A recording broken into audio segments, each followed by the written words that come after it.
a question comes in. Yeah, if you could let me know, that would be great. Mm-hmm.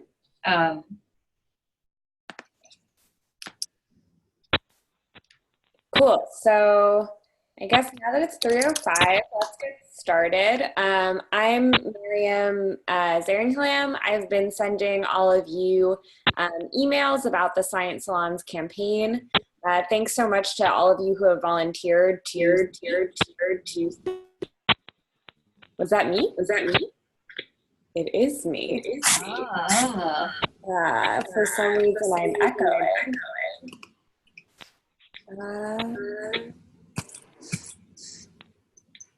All right, great. Try something. Okay, am I echoing anymore? No.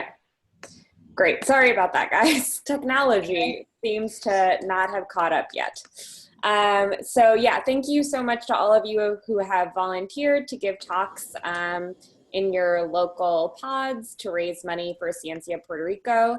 And we're really excited to have Dr. Christine O'Connell on the line, who is an assistant professor of communicating science at the School of Journalism at Stony Brook University, and one of the co-creators of the Alda program that trains scientists how to communicate better with the public. So she has loads of experience teaching scientists how to communicate better with all different kinds of audiences, from the general public to policymakers, and I guess also other scientists, because we don't always communicate super well amongst our own cohort. So without further ado, I'll turn it over to Christine. And if you have questions during the course of the presentation, you can type them into the chat box, or feel free to just kind of like wave around and interject. So thanks, and I'll go on mute.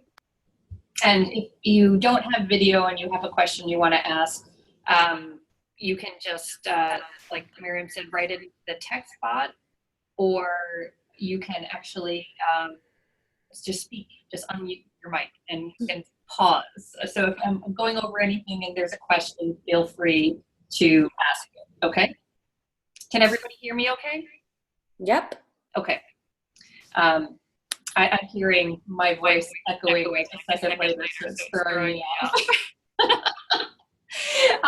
So we're going to get started, and everybody's preparing for these 10 to 12-minute talks in pubs and in bars for a general audience. So we're going to try and bring that back into this a few times. I want to first start with thinking about the good, the bad, and the ugly. I want everybody to think about, close your eyes, think about the worst presentation you've seen in the past year. And I'm sure there's plenty for you to choose from, but think about, especially if you've been to a science meeting these days, think about the worst one. And what I want everybody to do is, in the chat, I want you to really think about what they did that made it bad. So in the chat box, just start typing some of the things that they did that made it bad. So we'll see what starts coming in. But really remember being in there. Nervous mannerisms, okay? Too much text. Yes. Read directly from slide. Didn't explain jargon. Slides were way too busy. Overexploited some things, underexplained others. Talked down to the audience. Distracted, lack of preparation, over-explained, didn't explain figures. Okay, we've all had that happen. Red slides, yeah, so as if it was me giving this presentation to you, if I was turning around looking over here, it's not very engaging. Just out of curiosity, how many of you are planning on using PowerPoint or some kind of slide in your talk?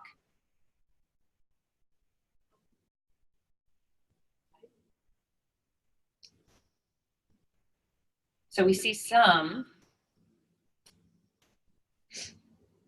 Okay. Yes, probably. Okay.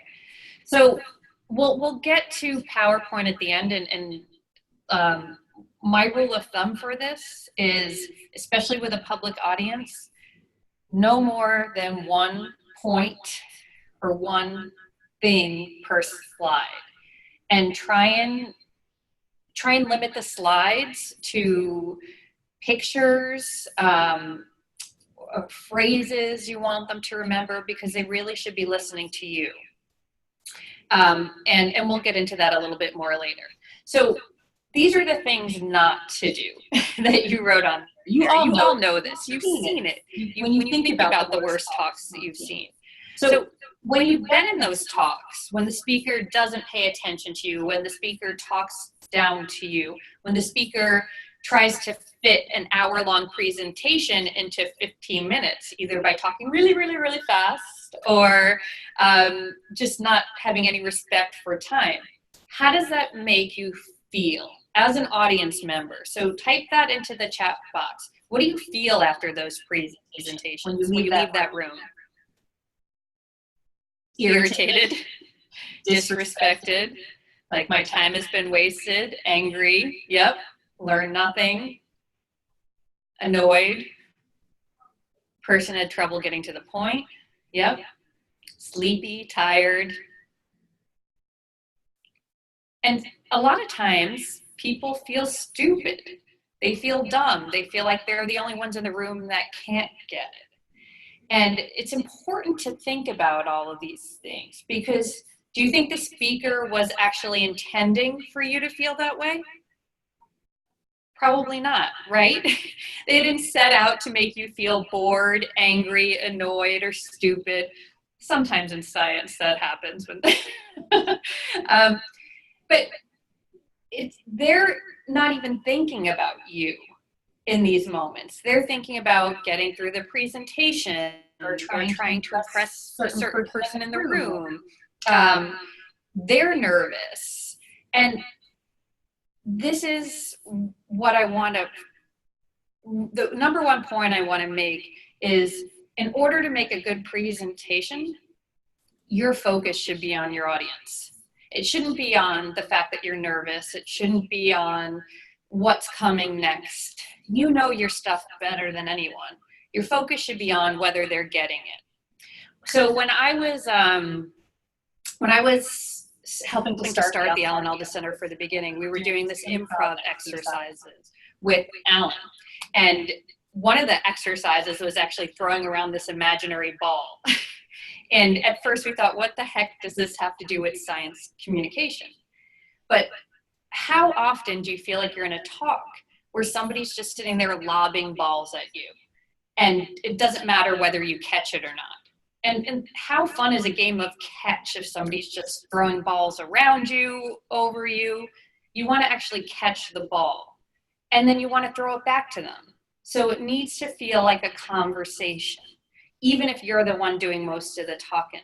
So you have to really think about how you can make it a conversation and engage the audience, involve the audience. And the first piece of that is shifting your focus to whether they caught that ball. Every time you throw something out there, making sure it lands. And if it didn't, thinking about another way to say it. So let's switch for a second and think about the best presentations you've ever seen. So in the past year, what has been the best talk? And what did the speaker do? So let's type that stuff into the chat bot.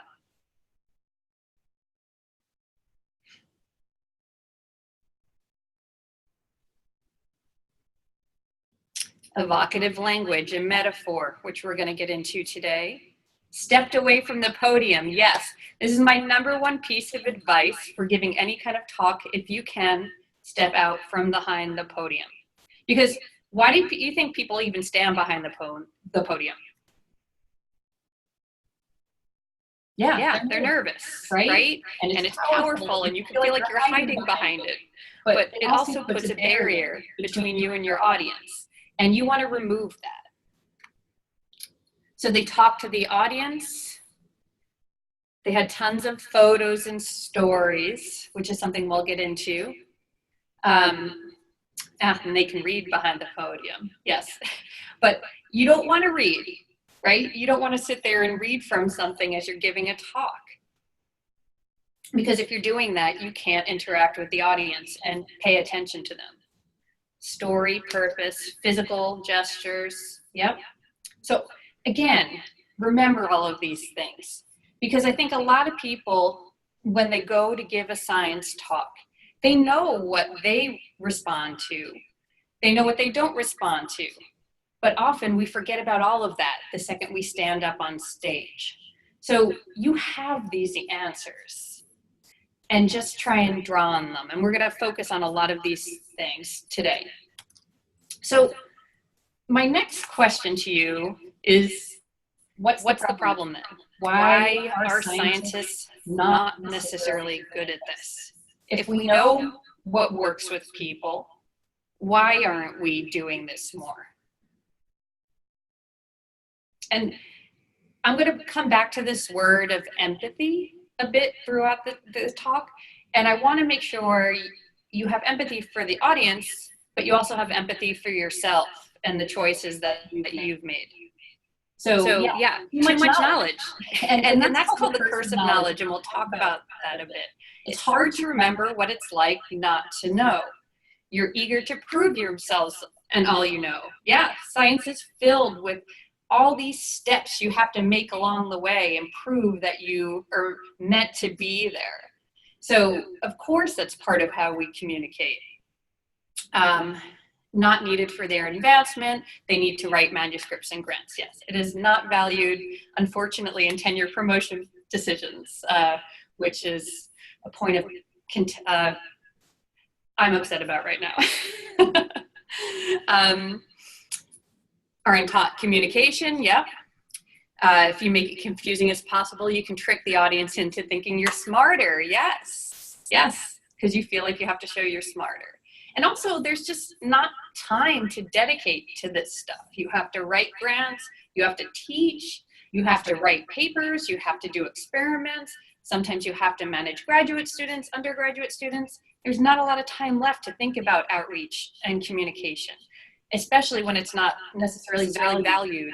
So it's how do we make decisions to be better communicators faced with all of this? And I think all of you are doing such a great thing by volunteering to do this. Even though it might be scary, it's so important to get science out there and learn to do this better yourself. So we talked, we sent that survey out, and I have some of your communication challenges that you want to work on. And some of the things that came up for people were anxiety. We all get nervous before talk, even the most confident speakers do. And one of my pieces of advice around that are, the more you focus on the audience, the more your anxiety goes away. Because it's really when you turn that periscope inward and you're your own worst enemy is when anxiety comes up. But when you're focused on somebody else and helping them get something, it kind of goes away.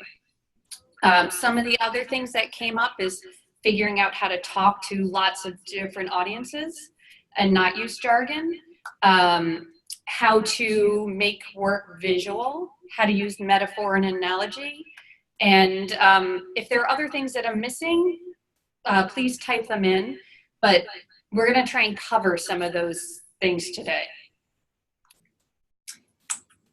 So I talked about shifting your focus. Number one piece of advice, shift your focus to the audience. And if you find yourself thinking, what am I gonna say next? Oh, I just sounded stupid, or I don't know if I'll get through all of this. That's all shifting inward. So when that happens, you wanna make yourself ask the question, did they get it? And if they didn't get it, how do I help them get it? So just force yourself to ask those two questions. So I think you're all hearing an echo. Let me try. Is that Can you hear me? No, that somehow made it worse. That made it worse? Now, is that any better? No, it's worse. Hold on, let me try. Technology problems. Always be ready for those. Let's try this.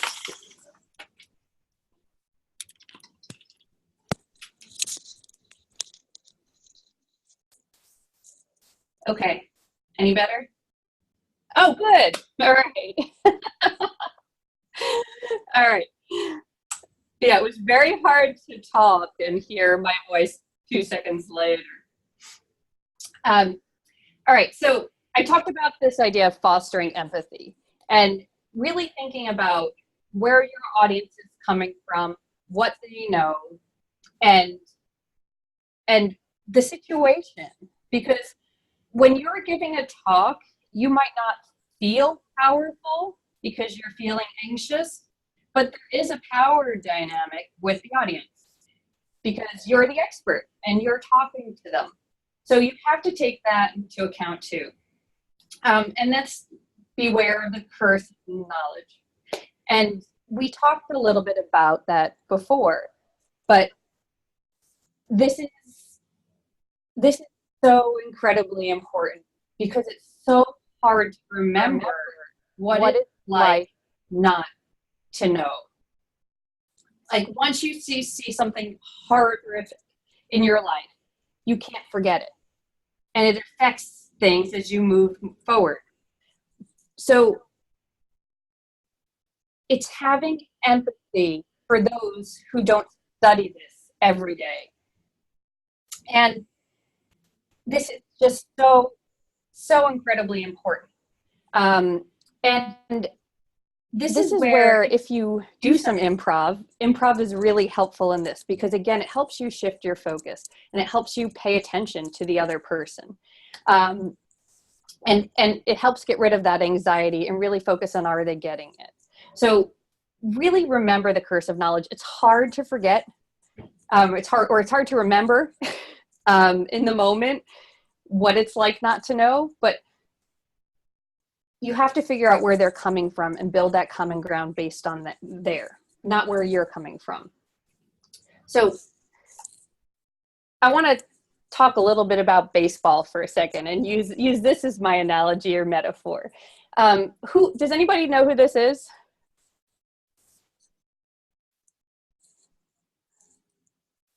Anybody a baseball fan? No idea. Jeter. Okay, Brittany got it.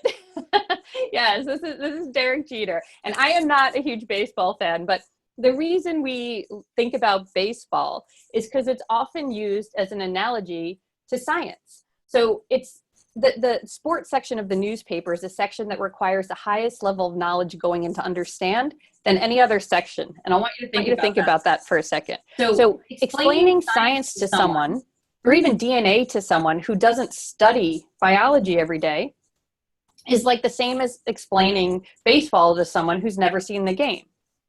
And this is where the curse of knowledge comes in. It's hard to remember what it's like not to know. So I'm going to show you an abstract from the sports pages. This was from a game years ago because Jeter has since retired.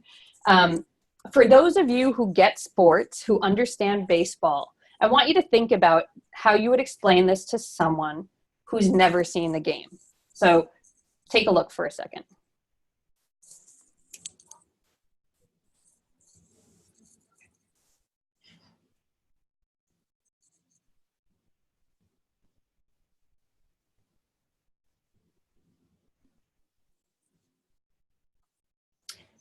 Who reads this and gets it?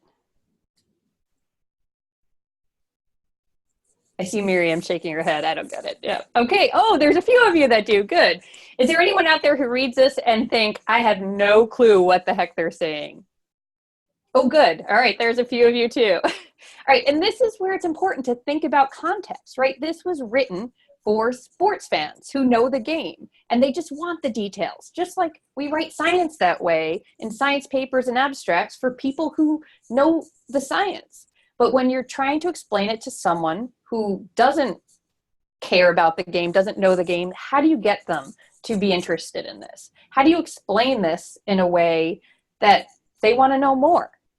So I want you to think about that for a second. Where would you start? Any ideas here for people who actually get this? How would you explain this? And remember, for someone who hasn't seen baseball, a pitcher is something you pour water from. And this is where you have to think about your own jargon. Okay, so here, set up the intensity. Okay, how? Give me a first sentence. The background, okay? Which is what? It was the end of the game. Good.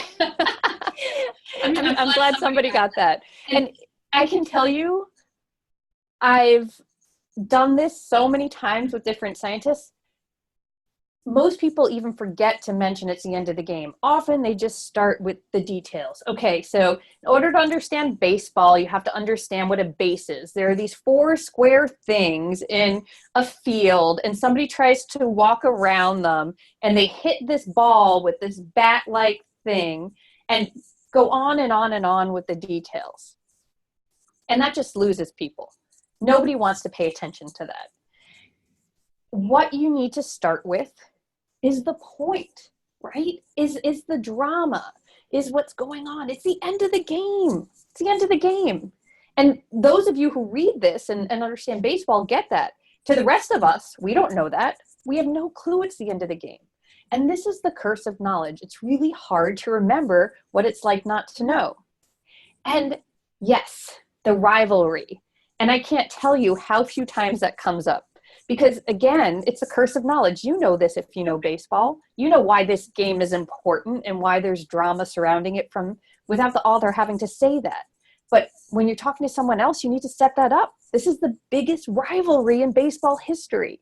Get at those universal stories that everybody can relate to, whether they know baseball or not. A story of a hero, a story of a rivalry, a story of success, a story of failure. Everybody can relate to those things. And if you can tap into those universal stories, which science is filled with, you're going to find ways to connect. So here's a way somebody described it in one of our workshops. There's not one right way to do this, but for those of you who don't know baseball, I want you to read this and tell me if this makes it more interesting.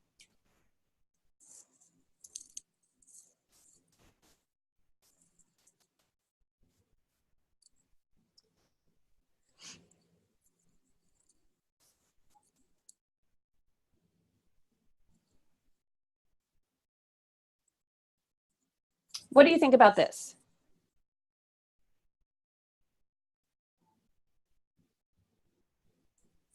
So what about it would relate to someone who doesn't know baseball?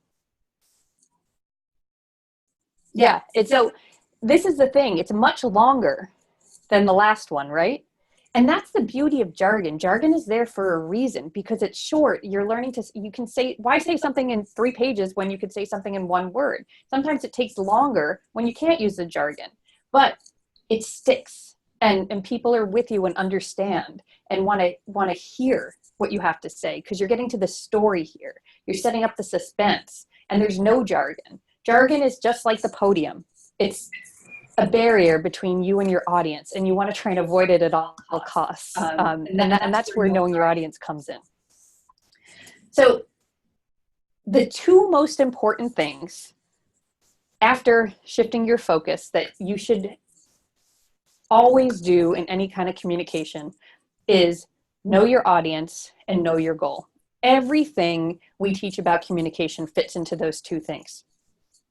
Just like if you're giving, I'll tell you a story about when I was finishing my PhD, I had already started working on building the Alda Center. And I decided I wanted to make my PhD written in a way that would be useful to policymakers, because I did work on policy and oceans. It would be useful to policymakers and the public, so I wrote it that way. And the first draft came back to me with a big X through it and said, "You wrote this like you're hanging out too much with Alan Alda." I was devastated at first, but I thought about it for a second, and then I thought, oh, wow, you're not taking your own advice here. You don't know your audience, and you don't know what your goal is. What should have been my goal in that situation? Not to make my thesis useful, which I can do after the fact, but what is my actual goal in the situation? To graduate, yeah, to pass my dissertation defense. And who's my audience? Not the public, not policymakers. Who's my audience? Yeah, my committee. And I had to write it in a way that would work for them. And I could change it afterwards, but always know your audience, always know your goal. That will guide all of your communication. And it's easier said than done in some cases. So we're going to dive into this in a little bit. But know your audience. You've got to do your homework. You've got to dig deeper. You've got to ask questions, and you've got to listen. Listening is one of the key components to communication, and that's shifting the focus. If you're not paying attention, you're not listening to their body language, saying they're not getting it, and responding to it, you're not going to have that connection. And then know your goal. You've got to make it clear. You've got to make it appropriate. You've got to make it timely, and you've got to make it about them. And this is important because that helps you shift your focus too. Your goal shouldn't be about you. It should be about them. And we're gonna get into this now. So your audience, who is your audience? You're going to be talking to the public, but who is the public? Who is actually going to be there? Start typing in who you think your audience is going to be. Who's going to be in the audience? Kids in a bar? Maybe. Yeah. Dudes, supporters of the cause. Yep. There's going to be colleagues maybe in the bar. 21-year-olds. Trolls, maybe. Yeah, I hope not too. And there's going to be people who are interested in science that are coming that don't necessarily have much of a science background. There's going to be people who see it and think, oh, that seems like a cool thing to do tonight. I kind of like science, so why don't I go learn something? But don't have a background in it. There are going to be people who just wander in, sure, that don't even know they're going to get a dose of science that night. So you have to really focus on that. Different education levels, absolutely, different backgrounds. So there's a ton of, there's no one public. The public represents so many different people. So how do you talk to all of them? And that's going to be the challenge for you that day. And that's why you really have to pay attention and focus and make sure you are talking to everybody in the room, not just your professor or not just your friend who you know. You want to try and look around the room and talk to everyone and engage everyone. I want you to ask the next question now, because this is, you have to dig a little bit deeper, not just who your audience is, but what do they care about? So thinking about all of those audiences, what do they actually care about? What do they care about in life, but also in that moment? Having fun. Yeah. They're there to have fun. That's important. Getting something useful out of it. Yeah. Learning something. Sure. What else do they care about? Supporting others? Staying awake. Fun fact for a cocktail party, being entertained, supporting an education, not wasting their time. Sure. Yeah. And the fun thing is actually really important because they're there. You want to make science fun and interesting for them. And you want to leave them with something too. You want them to remember something. There's a point you want to make, and that's going to be your goal. But what else do they care about? I want you to go deeper. What do they care about in their lives?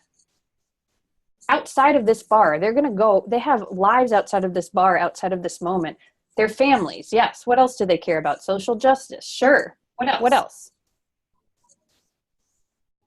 Their jobs, their health, absolutely. The economy, right? Their health, their well-being, the environment. And you need to make this list for yourself before you go in for your talk. Their pets, absolutely. You have to make this list and actually think about these things, because these are all ways to connect someone, and you should be connecting to them, not just in that moment, but in their lives. Because if you make that connection, sports, some people care about sports. If you make that connection, they're going to pay attention more. And it's really important to think about that. The next question is, how do you make them care? How do you get them to care about what you're saying, given all of these other things? Yes, you'll have people there who are supporting you and who know you. For the people that don't, how do you actually get them to care? So yeah, give your own story. Yep. That's a really big one. Make it personal. Yes. Tell a story, make it interesting. Yep, all of these things are great answers. So stories are a great way to get people to care. Often when it comes to caring about something, people automatically go to the idea of making it practical, making it relevant to them. So if I'm talking about vaccinations, maybe I'll talk about why you won't get sick if you get a vaccination, or why your kid won't get sick if they get a vaccination. That's a practical reason. I'm going to listen to it because it affects my life in some way. The other reason that you can get people to care is by tapping into this I like to call it this transcendent category of science. The big questions. It's something that taps into the 4-year-old in all of us that just steps outside and wants to know how the world works around you, and asks, well, what is that? How does that work? What is life? What is space? What is a black hole? All of these things that don't necessarily have an inherent practical relevance to our lives, although a physicist might argue whether a black hole does. You have to tap into that excitement, that joy, that the reason why you're excited about science, and that will resonate for a lot of other people. So that'll make them care. But the most important reason, and I love that this keeps coming up in the chat, is because they care about you. I think it's the number one way to get people to care, is because they care about you. And if they feel like they know you a little bit, they're going to care about you and want to listen to what you have to say. Because most people are there to see you succeed. Hopefully you won't have any trolls in the audience. and it's rare. But if you do, they're going to be a minority. Most people, once they know you and they feel like they know you, even in just 5 seconds of introducing yourself, are going to care more about what you have to say. So it's being personal, telling that personal story, using I versus we, saying, this is why I care about it. It's revealing something about yourself that's personal, and your feelings about something and why you care about it is a great way to do that. So getting people to feel like they know you a little bit too. And I want to do a little game right now. So I want everybody, does everybody have like a pad and a piece of paper they can write on? Okay, good. So what I want you to do is, I'm going to give you a minute, 1 minute. And in that minute, I want you to write down as many things about yourself as possible, and start everything with I am. So if I were writing this, I'd say, I'm Christine, I'm a scientist, I'm a communicator, I am a terrible cook, I am a dog lover, and keep going. A minute though. Write down as many things as you can in that minute. Ready? Go.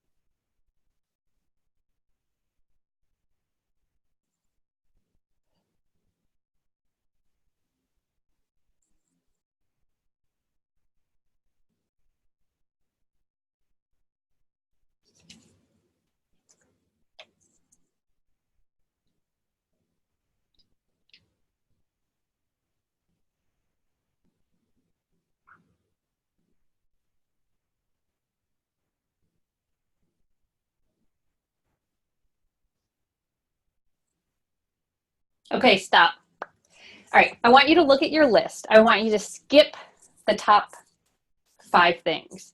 Go to the 8th or 9th thing you have written on your list, and write it into the chat bot.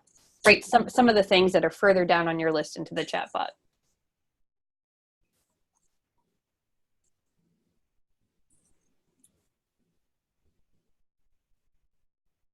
A cat lover, sister, a woman, 33, American, piss poor dancer, a bike commuter, gymnast, musician. These are all good ones. Puerto Rican,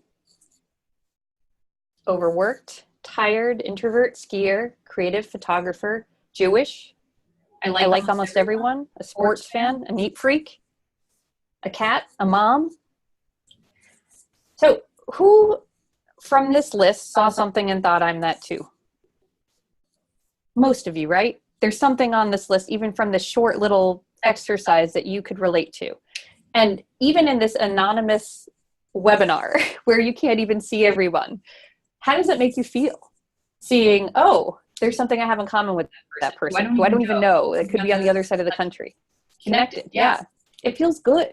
It makes you feel, it makes you want to talk to them, yeah. And it makes you want to listen more. It makes you want to be engaged more. It makes it feel like a conversation, even though it's not. But if you can relate to something somebody says, it still feels like more of a conversation. So that's what you have to do for your talk. I want you to take this list and circle on it everything that you think you might, that somebody in that audience might have in common with you on that list. Start circling some things. And then think about, how do I bring that into my talk? How do I talk about the fact that I am a bicyclist, and maybe use that as an example because there might be other bicyclists in the room? Or talk about the fact that you're a sports fan and use that as an analogy or metaphor, or just work that in the beginning so people feel like they have some kind of connection to you. The local piece is going to be really important. It's another way that people feel like they can connect. You're in a local bar giving these talks. Not everybody might be from there, but a lot of people are talking about that you're a member of the community, bringing in local events from the community. Those are all ways to connect. And often we just stick to those top 5 things that are really easy to come up with on our list. Like, I'm a scientist, I'm a communicator. That's not going to necessarily work to connect to other people in that bar. It's looking further down on that list is where you're going to find a lot of those connections. So do that exercise beforehand. Circle those things that might actually work as connections to have in your back pocket when you're talking. All right, I want to talk about goal, because goal is extremely important. And it seems simple, but I think it's not necessarily the easiest thing to come up with a good goal, because you can come up with lots of goals, but you want to come up with the best goal. Because if you go in there and have a really solid, strong goal that you believe in, it's going to come out when you talk. So let's think about goals for a second. What might be some goals you would have in communicating your science? So write them in the chat bot. What might be some goals? Think about if you've given talks before, had gone to talks. What might have been the goal of the speaker? To teach the audience something new, give them one takeaway, to get people curious and learning more, to communicate about how what I did was cool, to help people understand. Okay, so these are all, get audience to change a behavior. These are all great ones. And I want to just say wordsmithing, spending some time actually writing your goal down and wordsmithing it a bit actually matters. Because you'll see it, you'll know it, you'll have it in front of you. And you want to make sure you make the goal about the audience. So a lot of people come up with a goal is, I want to tell them something. But to tell someone something is about you. It's not about whether they get it or not. So it's about you throwing that ball again. And it could be going, if my goal is to tell you about my research, I can just tell you about my research. It doesn't mean you have to get it. I could just be throwing balls all around and you're not catching any of them. So reframe it to, I want them to understand this one point about my research, or I want them to be excited about this one concept. And that refocuses it on your audience. And if you really, really think about that goal beforehand, buy into that goal, it will shift all of your communication if the goal is about the audience, because you're constantly focusing on them to make sure, did they get that? Are they getting that goal? Not, did I tell them something? Are they getting it? So there's lots of different types of goals. I think they fall into 3 categories. There's getting your audience to think something, to feel something, or to do something. And in order to get someone to do something, you have to get them to think something and to feel something first. So to think something is one of the easier goals. To feel something is even harder. To do something is one of the hardest goals. So you have to really think about your strategy in communicating, and it has to be based off of what your goal is. And always think about, what do I want my audience when they leave this bar tonight, when they leave this room tonight? What do I want them to think, feel, or do after my talk? And that should drive everything you do from the beginning. You shouldn't even think about the talk you're going to give until you have that question answered. Because once you have that question answered, then you design your talk around it. So what might be some things that you can get someone to think? Or do you want them to feel excited, to feel passionate, to feel interested enough to want to ask another question? That could be an appropriate goal. Or to do something. Do you want to actually get them to take action? Do you want to get them to change a behavior? Do you want to get them to come to another talk? Do you want to get them to do their homework, right? That's often my goal in teaching, get people to do their homework. But it's knowing that in order to get them to do their homework, I have to get them to think it's important, or to think this is important and to feel that this is important before I get them to do it. So really spend time thinking about that and write it down. Write it down and make sure it's about the audience and not about you. This is really, really important. Make sure it's about the audience. I want to go over an example. This is one that I think helps solidify this point a bit. So it's not necessarily, you have your own goal, but it's really, really important to know your audience's goal too, because they might have a different goal than yours. So this is a picture of anthrax. When anthrax was mailed to the Capitol, this is right in 2001. Some postal workers actually died from being exposed to it. And the American public was freaking out. They were freaking out about this. What agency would they go to get more information? What government agency? Yep, CDC. So I'm going to show you what the CDC had up on a public portion of their website describing what anthrax was. And remember, the public is freaking out.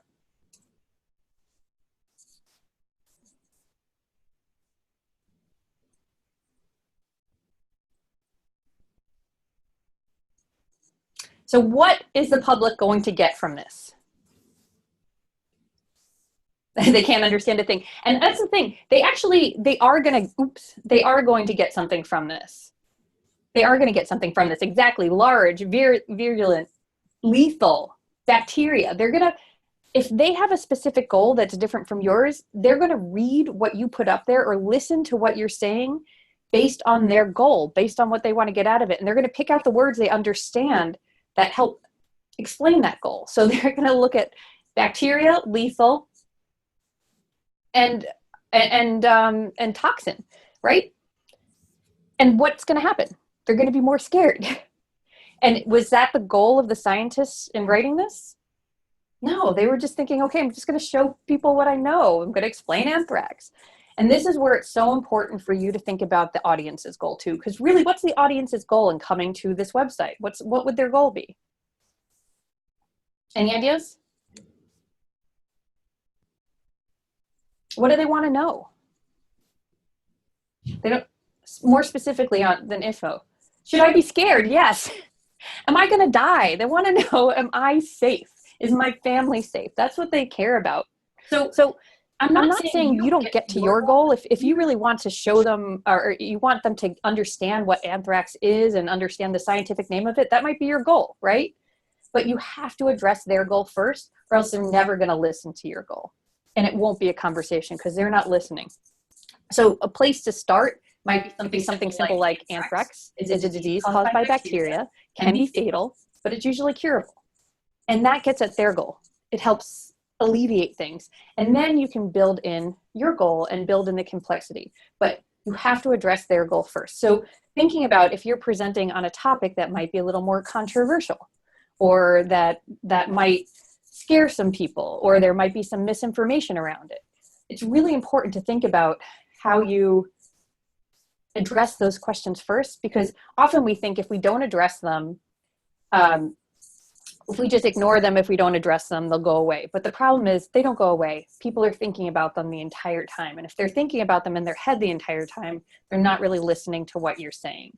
So part of this is just getting people to want to listen and want to hear what you have to say. So we talked about the different kind of goals you can have. I want to talk about appropriate goals for a second, because you have a 12-minute talk, right? 12-minute talk. What is an appropriate goal in a bar for a public audience for a 12-minute talk? Write some of those down, because I think you can really learn from each other here. To know whether they're in danger, for how to protect themselves. Okay, so that's to know something, and to know how to protect themselves. One fact, one thing. Yep. People are going to remember one thing from your talk when you leave. One thing. Make them laugh. Okay. To make them think. So to reframe, to make them laugh, I would say to get them to think science is fun, right? Because that's more of a goal that you can keep coming back to, and getting them to laugh is a tool to get there. To get them excited enough to ask one more question. That is a great goal. That is a great goal. To get someone to want to know more, or to go back and look it up afterwards, because you can't give them everything in 12 minutes. You can give them one thing that might excite them. To share your excitement of science. Yeah, and I would reframe that to be about them, because to share your excitement of science doesn't mean they get it. So I would reframe that to get them excited about science. And I'm going to do that by sharing my excitement. To pay attention the whole time, to be interested, a light bulb moment, okay, give them a taste of what got me into science. And again, you want to reframe that, because that's about you. So to get them to see scientists as people too, that might be a great goal.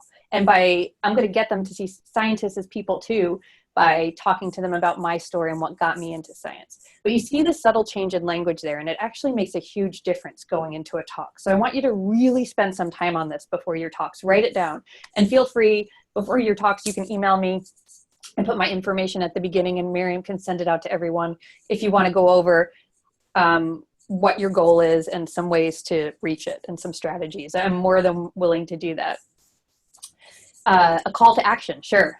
Yeah, to write a letter to a congressperson that's saying that science funding is important, to change a behavior, to donate money. Yes, that's going to be a goal for all of you, right? To donate money, and to get people to give you money, they need to feel good about what you do. They need to care about what you do. So I think some important goals for all of you are to get people to care about you. And then to donate money. And it's important to think about that in your talk, because you have to motivate them. To get someone to do anything requires some motivation, and it requires a speaker to be excited, to get them to be excited to do this. So the next thing is to be clear and vivid. Avoid that jargon. And again, we talked about jargon is hard. It's hard to even know what's jargon sometimes. And then there's very field-specific jargon, and then there's just academic jargon in general. Like for me, in studying the oceans and studying how people use the oceans, I would often say I'm studying ecosystem services in the marine environment, and what am I saying in everyday language? How people want to use the oceans. So think about what you're saying and how you're saying it. Also, if you can paint a picture with your words using metaphors or examples, do it. Because if people have a picture, if they have a visual in their head when you're talking, they're going to remember it. It just makes it stick in a different way. So it's really incredibly important to try and paint a picture. Anytime you can say, for example, say, for example. Don't just say, there are lots of diseases that kill people. For example, the flu killed this many people, and this disease caused this many people. You want to be as specific as possible so people can picture it with you. I want to go over a few other points, and then we're going to come back to some examples. You want to make it stick. You want to be memorable, and that could be an appropriate goal too, to be memorable, to get them to remember me. And there are a few tools that are really important and being memorable. One is emotion, and there's a ton of research done around this.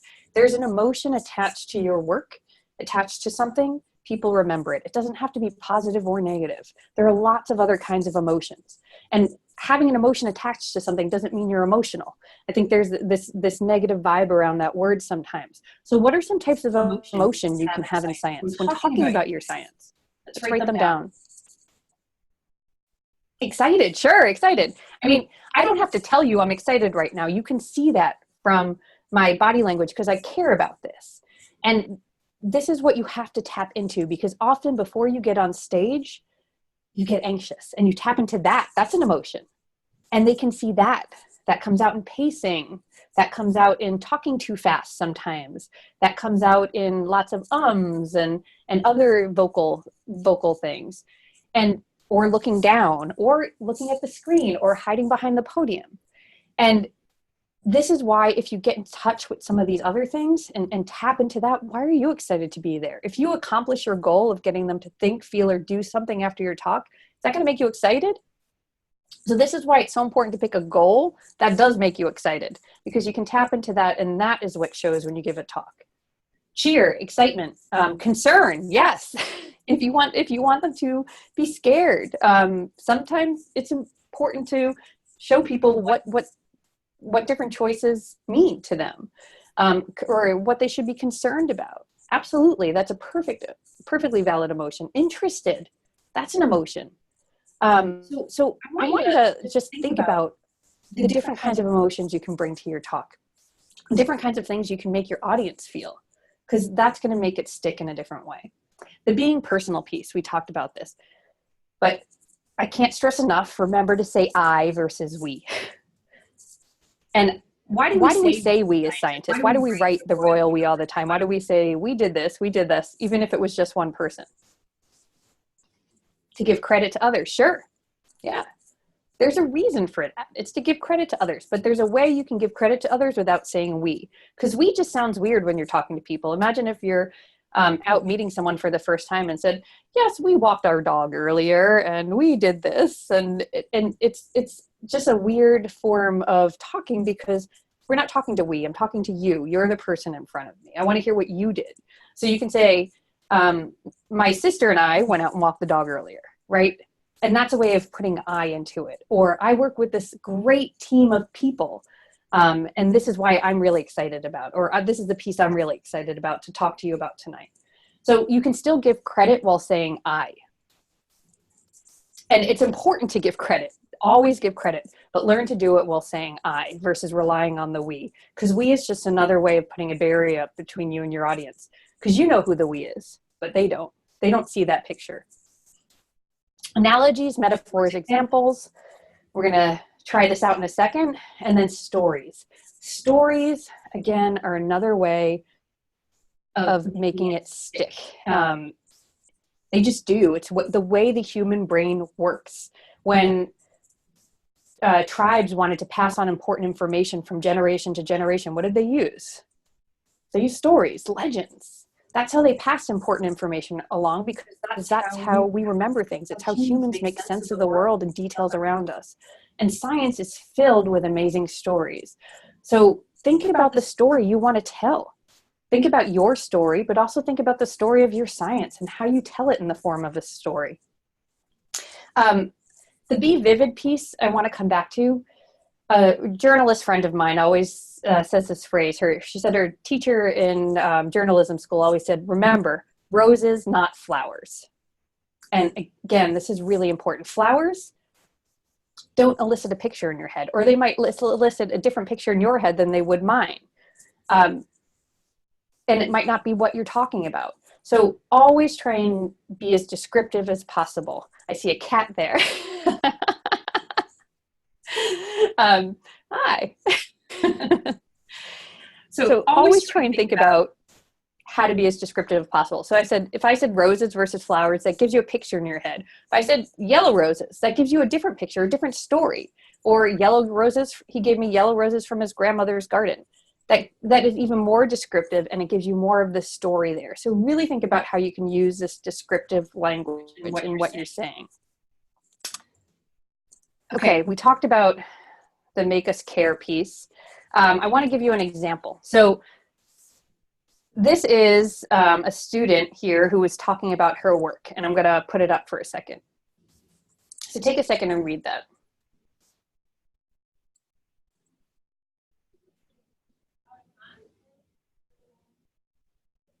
So who here knows what that is? So it's wordy, right? Uses jargon. Does it elicit a picture? Is it vivid? Do any of those words actually mean anything specific? So invasive there's recreational, there's ecological, values of waterways, but is that vivid at all? Does that put a picture in your head? So I'm going to show you the revised version that she did, and we'll see what you think. I study rock snot, and it's actually called rock snot. But this is a perfect example of the curse of knowledge that I talked about before. This is something she studies every single day. And to her, rock snot isn't funny anymore. It's not, it loses its charm, right? It's just Didymosphenia geminate. And the curse of knowledge can hurt us in a lot of ways, but it can also hurt us, and we forget what's cool and interesting or funny about our own research sometimes. And I promise you, you all have rock snot somewhere in your work. It's either an interesting fact that you forgot was going to be interesting to people, a funny name, a really cool, surprising find in your research. And you just have to really think about it that way. Where does the rock snot exist in my work? What am I missing? Where did I forget that excitement, that silliness, that interesting fact? Because it's there. I promise you it's there. What else about this, though? What else about the second one is different? You can visualize it. Yeah. You can not only just visualize it, you can smell it. Oozing masses that look like a sewage spill. I mean, it involves a lot of your senses. You can smell it. You have a guttural reaction of ew to it. That's an emotion, right?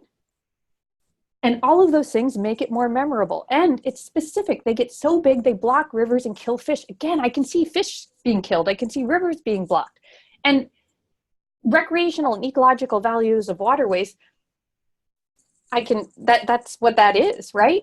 But it's not specific. It's not vivid. And it creates this academic jargon that just puts barriers in that people aren't going to be excited about. So the second one, is it, because it doesn't use the jargon, is it any less accurate than the first?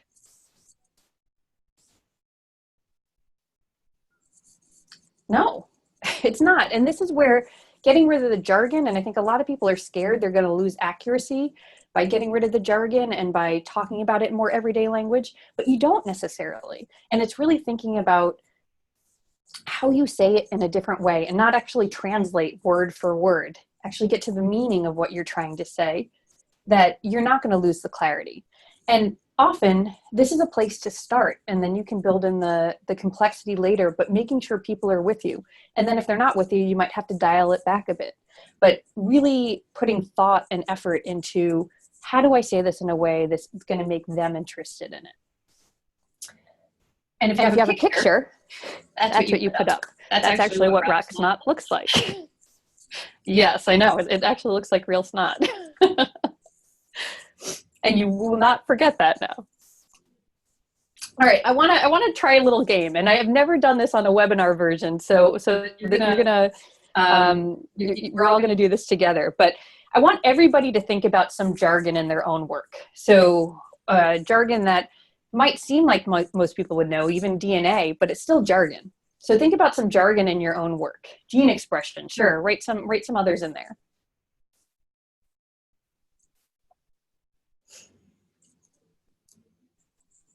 Post-copulatory sexual selection. Now that's a mouthful. RNA binding proteins. Fourier analysis. There's another one I can't pronounce.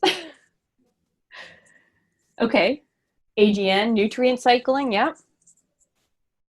So these are all pieces of jargon in your work. And a lot of people struggle with coming up with a good metaphor or a good analogy, or even a good comparison, because they try and make it perfect. But the point is, it doesn't have to be perfect, or else it wouldn't be in metaphor, analogy, or comparison. It would be the thing itself. So in struggling with that idea of not losing accuracy, you always frame it as, well, it's kind of like this, or this one thing about it is, it's kind of like this, or here's another way to picture it, picture this. And those phrases are really good key phrases that will send you on your way to making a good analogy. But if you're worried about losing accuracy with an analogy or metaphor, just always say, well, it's kind of like this, or this one part of it is, and this part's a little different. So I'm going to give you a challenge, and we'll see who can come up with this first. And give yourself this challenge, because it's a fun challenge to do. It's good to do in groups. I'm just randomly grabbing 3 objects on my desk. Pick 3 objects on your desk, and you have to come up with a metaphor, analogy, or comparison for one of these pieces of jargon that you wrote up there, using one of these things, okay? I'm going to give you a minute to do this. So let's see who can come up with one. The first thing is a paperclip. You just need to pick one of these. A battery or a banana, okay? Go.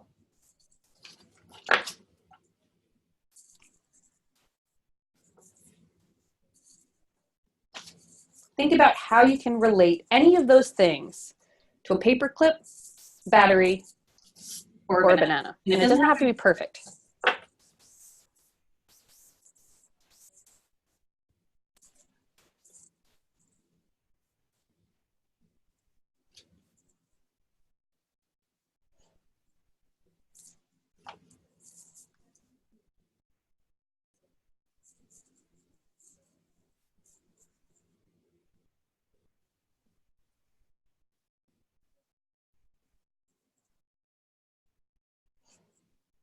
Here, you have about 30 seconds.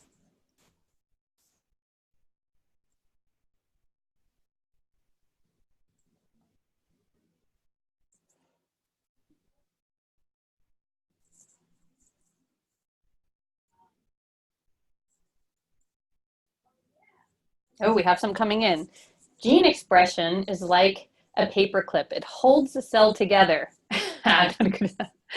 The signal is like a paperclip, and the Fourier analysis shows us to see what it looks like more clearly by straightening it out and simplifying. So again, you're picking one piece, one thing you want to highlight, and using something to highlight one aspect of it. It doesn't explain everything about it, but explains one aspect of it. Post-copulatory sexual selection is how evolution acts after mating, like how a banana continues to be processed after you eat it. That's a really good one. It's a really good one. Any others that came in? An antisense oligonucleotide drug attaches to RNA like a paperclip, making a tiny part of the text impossible to read. That is a really good one too. Let's see if, I like these. And the point is, they don't have to be perfect, right? But if you try some of these things out, just give yourself the challenge of coming up with 5 of them and see which one works out the best. Try them out on a few people before you give your talk. But even just the slightest analogy, metaphor, or comparison just makes it more vivid and easier to follow. And it makes it stick in a different way. So I challenge all of you to put at least one metaphor in your talk, okay? And again, if you want to try it out beforehand, feel free to send it to me. One thing here I want to point out, though, is for most people, they put the jargon first and then explained it with the object. And it's just a rule of thumb that I think is important to go by, is always introduce the concept first and get people there before you say, and this is what we call X. Because the second you use the jargon that they don't know, what happens? What do you think happens in their head? When you hear something, when somebody's talking to you and you hear a word you don't know, they either tune out, they think, oh, I'm not smart enough, I'm not going to get this. They stop and think, or they actually stop and think about it and try and figure it out. I think most people are trying to do that. They hear a word they don't understand and think, well, where have I heard that before? How can I relate to it? But that's the problem. What do they stop doing at that point? They stop listening to you. So sometimes jargon is important to introduce the word. You want someone to get to know a piece of jargon, but you have to get them there first. So you can say, I'm going to talk to you about this process, and then explain what happens with the paperclip and say, and this is what we call X. So it's just something to think about. Make sure the jargon comes second. Good job, everyone. Okay, this is another really important point, is don't bury the lead.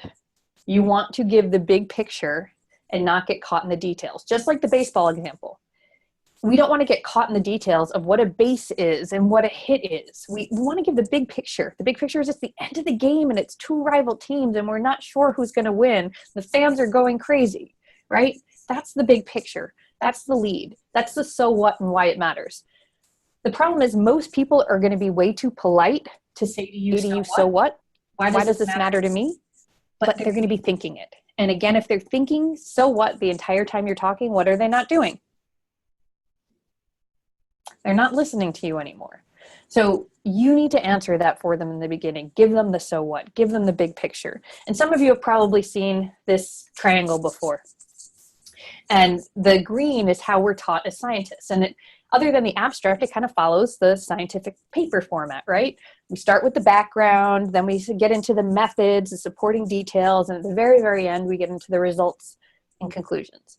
When you're dealing with the public, even when you're dealing with yourselves outside of science, that's not how we get information. What's the first thing you look at before you, when you decide to read a newspaper article? What do you look at first? The headline, because the headline gives you that information. It gives you the big picture. The headline for that baseball abstract would have been Red Sox, in a tight game, Red Sox beat their rival, the Yankees, by X number of points. It would have told you exactly what's going on. And hearing the big picture doesn't make you any less interested in wanting to know more. It just frames the whole conversation. So they want to know the bottom line. They want to know the so what. And then you can layer in the complexity. Once you give them those things, once you have them hooked. And I would like to argue that even as scientists, we like to get our information that way. Be honest. When you read a scientific paper, in general, most scientific papers you read, what do you look at first? What do you read first? Title, sure. Abstract. All right, after the abstract, what do you read? Figures, yes, the figure captions, and then the conclusion, right? The figure captions are the second thing most people go to in articles, scientific articles or even newspaper articles, because they distill the message so well. It's one sentence and it gives you the point. People want those short little blurbs of what the point is here. But the point is we even read our scientific papers backwards. I remember doing this. I'd read the abstract and then I'd go right to the discussion conclusion, because in the discussion conclusion was the so what. And I wanted to know what the so what was before I read the rest of the article. And with the public, they want to know that first too. So you don't want to get caught too much in giving the background without giving them the bottom line first and the so what. So think about this when you're designing your talk, and really think about how do you keep to the public's triangle side? How do you give them the bottom line first, the so what, and then build in the supporting details? And I like to think of this as every one of you should be coming up with a movie title. Your movie title for your research. What would the science title be? What if somebody were to do a movie about you and your research, what would that movie title be? And ask your friends, because often it's hard to come up with for yourself. What would that movie title be? Start there. So what is your lead? I want you all to think for a second about the talks you're going to give. What's your lead? What are some leads things that you could go with? What would be your movie title? Think about this for a second and let's write some ideas down and we can help each other.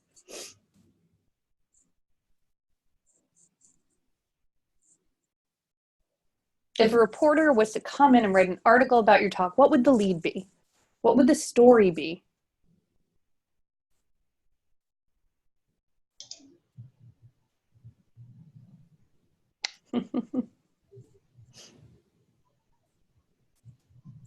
GMOs won't hurt you. Sure, that's a great one. It gives you lots of information. It tells everybody you're going to be talking about GMOs, and it also tells them what you want them to get out of it. You're very clear about your goal as a speaker. You want them to know that it won't hurt them, right? So that's a great lead. Giant sperm exists because females like them. Now that's one that will definitely catch attention. Yes. So you definitely have Roxnot in your research. Vaccines won't kill you. That's another great one. That's a great lead. I mean, these are the things, this should be the title of your talk. Should be the title of your talk. Start right there. First sentence. I'm here to talk to you about why vaccines won't kill you. Or why they're safe. Hi guys, sorry. Oh, that's definitely not a lead, but exoplanets can be created on Earth.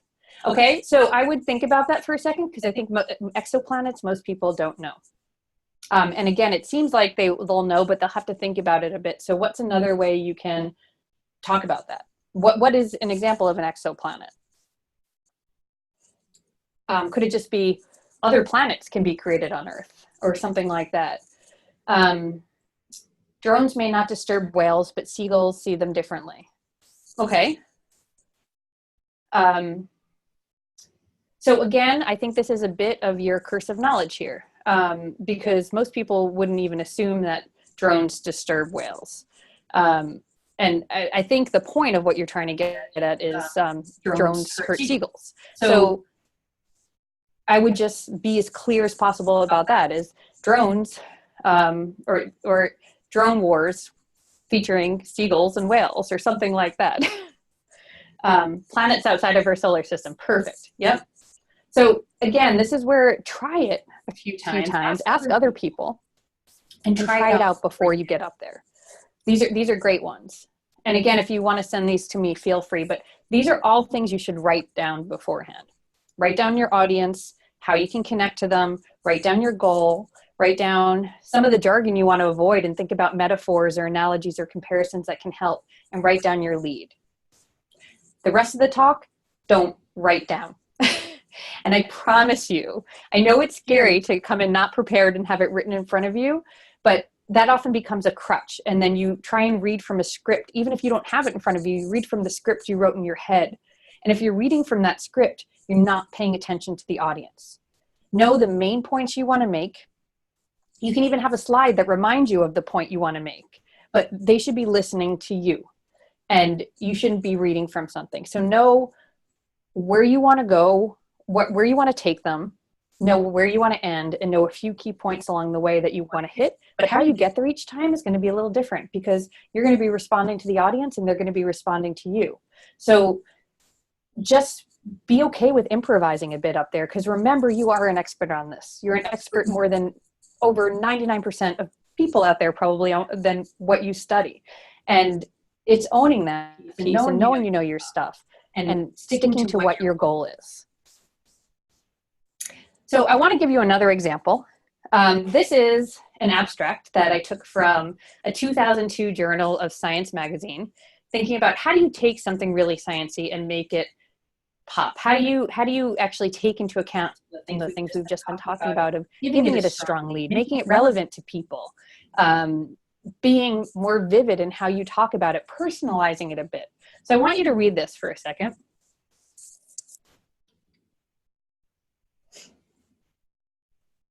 And think about where you would start.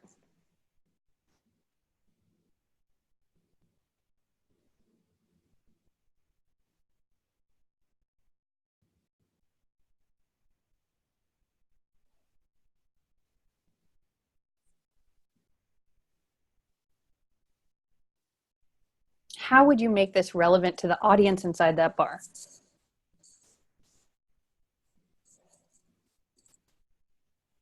And if anybody has any ideas, you don't even necessarily have to write it. You can speak. Making sure we have fish to eat in the future. Sure. Trying to make it relevant to their lives. With a problem and then a big question, and at the end a big picture question. Yep. Eating large fish changes how that population evolves. Okay. And again, words like population might not seem like jargon to you, but to the regular public, they don't think about fish in terms of populations. They think about populations in terms of people. So it's just really thinking about how you use words like that too, that could just put a barrier between you and your audience. I'm going to show you an example of a way to talk about it. There's lots of different ways. But did anybody come up with a comparison or a metaphor here?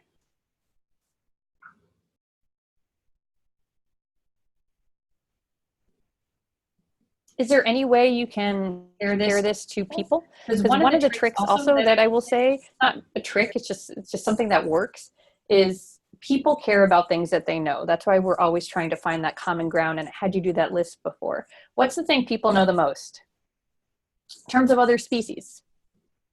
People. So if you can make it relevant or use an example or comparison that compares it to people, it makes it stick in a different way. It just does. So remember that people care about people. I'm going to show you what somebody did here. Remember, think of that title, right? Sustaining fishery yields over evolutionary timescales. Then look at this title.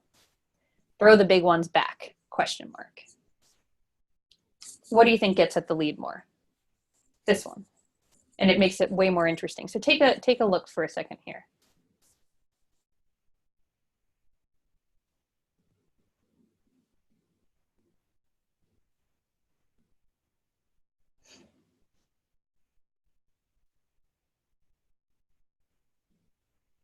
So what were some of the choices they made here? How did they use their words just to create those comparisons?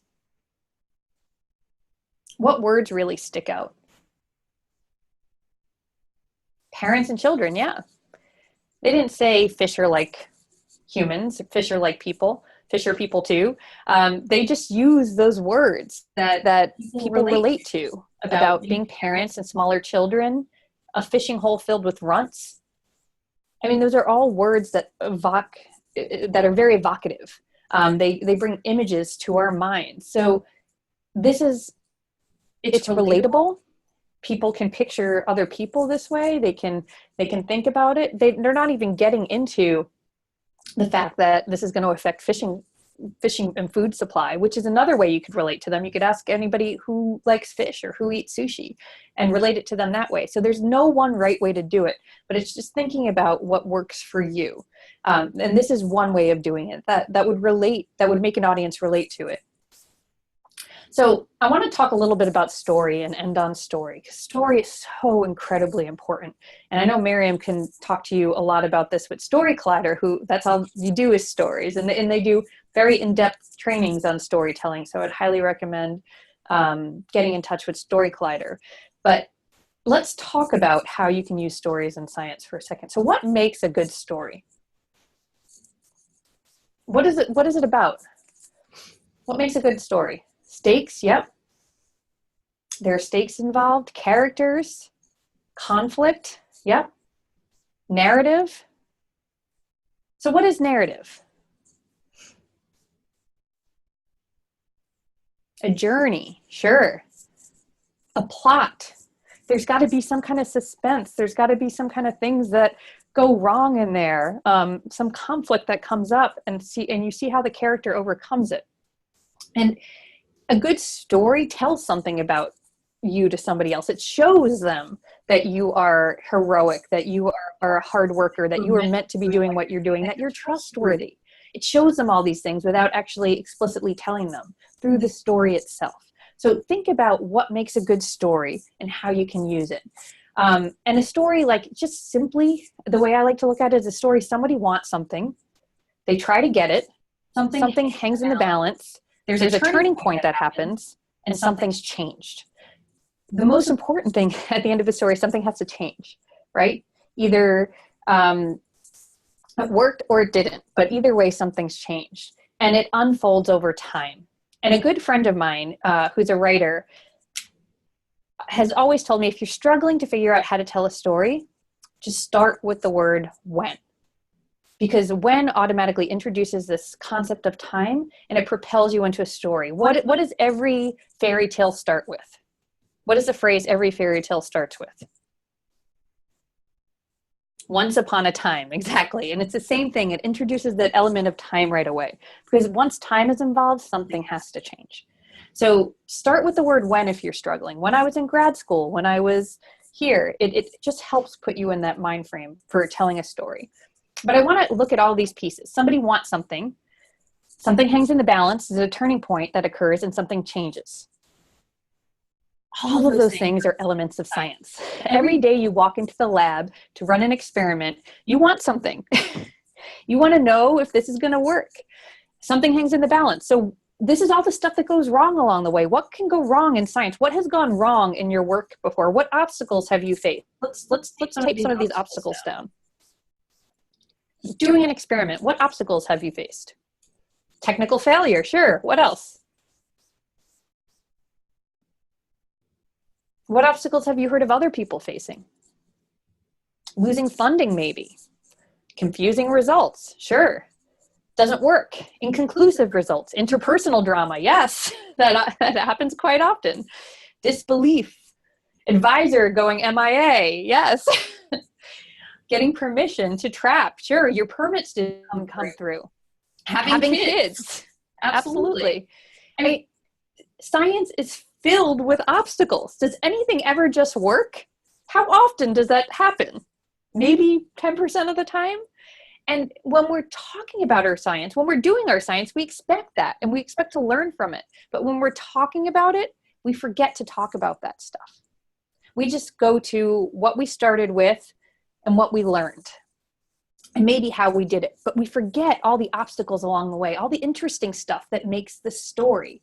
And how you deal with those obstacles shows us something about you. How you deal with your advisor going MIA or getting bad results and thinking, okay, well, I'm not going to give up here. I'm going to try something different, or I'm going to figure out how to do this myself. And those are the struggles we like to see in a story about. It makes us connect to the hero, and they're things we can relate to.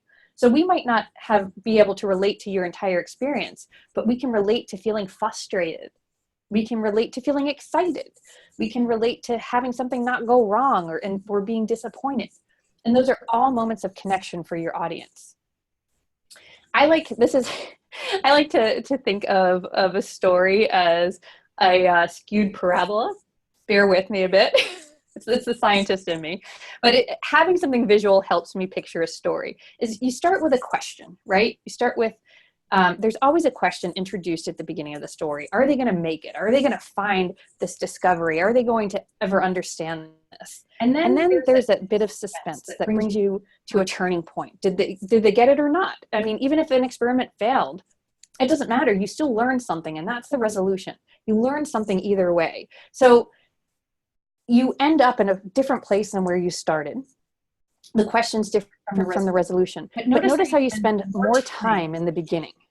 You spend more time in the beginning, and think about every good book you've ever seen, every good movie. What does a good author do in the beginning of a story, of a good book? What do they do? What makes it so interesting? They build a world, yeah. They help you see that world. They use vivid imagery, vivid language. They set the scene for you. They put you there with the character. And that's why you want to spend a little more time there. Sometimes they give you the conclusion, sure. In Romeo and Juliet, what does Shakespeare do in the beginning of that? He tells you within the first 2 minutes that there's this fight between families and they're all going to die. And it doesn't make you any less interested to keep watching, right? So it's definitely a tactic to tell people what you're going to tell them and tell them again. Often to get someone to remember something, you have to tell them 3 times. So if you have a very specific goal that you want to get across with your story, sometimes it's okay to, in the beginning, to say, I'm going to tell you a story about perseverance in science. And make it very clear for them what your story's about. You can absolutely do that. But you want to spend some time there setting that scene. And then you don't want to forget the suspense along the way. What are the couple of details, couple of snapshots that you want to show them along the way that helps get them to that turning point? And really think about what those moments are. And then you don't just want to get to that turning point and drop off. You want to actually take them somewhere and let them know what happened. I know it can be a very artistic thing to end a movie right at that climax, right? Because it leaves you wanting more. But for me, it drives me crazy. I want to know what happens. And that's the resolution piece. You want to give people more. So I hope this helps you in thinking about your talk and thinking about designing your talk. Think about this curve too, starting with that question and building the suspense, wanting to get them to know more and to keep learning more. And what are the details you want to give them along the way that's going to keep them excited? And then you got to that turning point and what's next. So it's a great way to even think about how you structure a talk. And I love Marianne's cat too. I'm excited. Is it he or she? A she. Well, she seems engaged. It's very impressive. So I just want to leave you with this idea of finding your story. How do you bring story into your talks? And there's lots of amazing prompts for story in science. And story is everywhere in science. If I say to you Newton, what's the first thing that comes to mind? Apple, yes. Some people say fig. But apple, right? Why? Because you remember the story. That's how powerful stories are. And we might all have different versions of that story. And he probably, did it actually happen that exact way where he was sitting under a tree and an apple hit him on the head and that's where he came up with his theory? Probably not. but it's how you remember it because it's in the form of a story. So think about how you come up with your story, what you can bring. And these are just some prompts to get you to think about what problem are you trying to solve and why. The why is really important. Who or what inspired you and how? Really ask yourself these questions. What has been your biggest frustration or fear? It doesn't have to be something good. Out of often like the stories about failure or where the biggest advances in science came from. I mean, think about the story of penicillin, right? That was a mistake.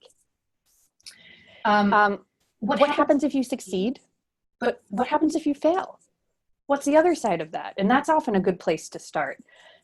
What was a turning point in your life or your work? And what are you most excited about? I mean, that's often the place to start because a lot of you wrote in your sheet, I don't know where to start. I don't know what to talk about. I only have 12 minutes. What I would say is pick the thing you're most excited about right now, because if you're excited about it, that's going to come through. Pick the one piece of your research, the one finding in the past year that you're most excited about and talk about that because it's often a really great starting point. So I'm going to end on that. And if there are any questions and specific things that have come up, all of the things that I've covered today apply to your slides as well. If you're going to use visuals, you want to make sure you're not using visuals as a crutch. You're using them to enhance what you're saying.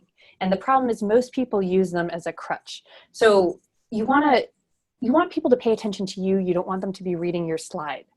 So remember that. If you can use a visual, a picture instead, use a picture. If you want to use a chart or a graph, be careful because you only want that chart or graph to point out one thing. There can't be 12 different stories going on in that chart because people will look at all of those different things and different pieces of information and try and make a story out of it.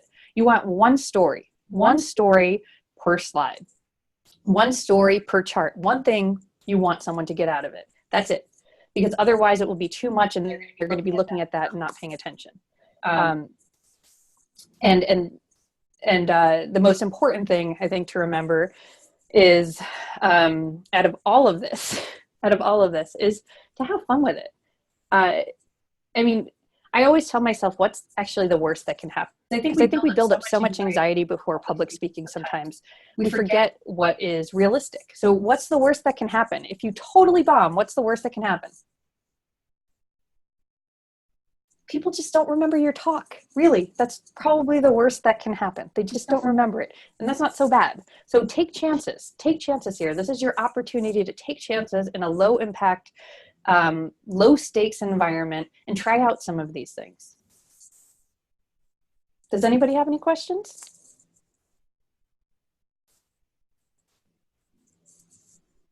Oh, thank you all for listening. And I'm sorry about the technical difficulties in the beginning. And again, I want to stress if you come up with a metaphor you want to try out, if you write down your goal and ways to connect to your audience, feel free to send it to me if you want another eye on it before you give your talks. And I know a lot of you are going to be going into coaching. There are some coaches that volunteer to help coach the talks. Before you go to into that coaching session, really write down your audience and ways to connect and write down your goal. Those are two so crucial, two incredibly important things that you need to do. Okay, good luck. You're going to be great. And it's amazing you're doing this and you're raising money for an amazing, incredible cause. And remember that. And remember that's part of your goal in this too. So thanks for having me. And feel free to follow up with any questions. Okay. Thank you. Thank you. Bye, everyone. Bye.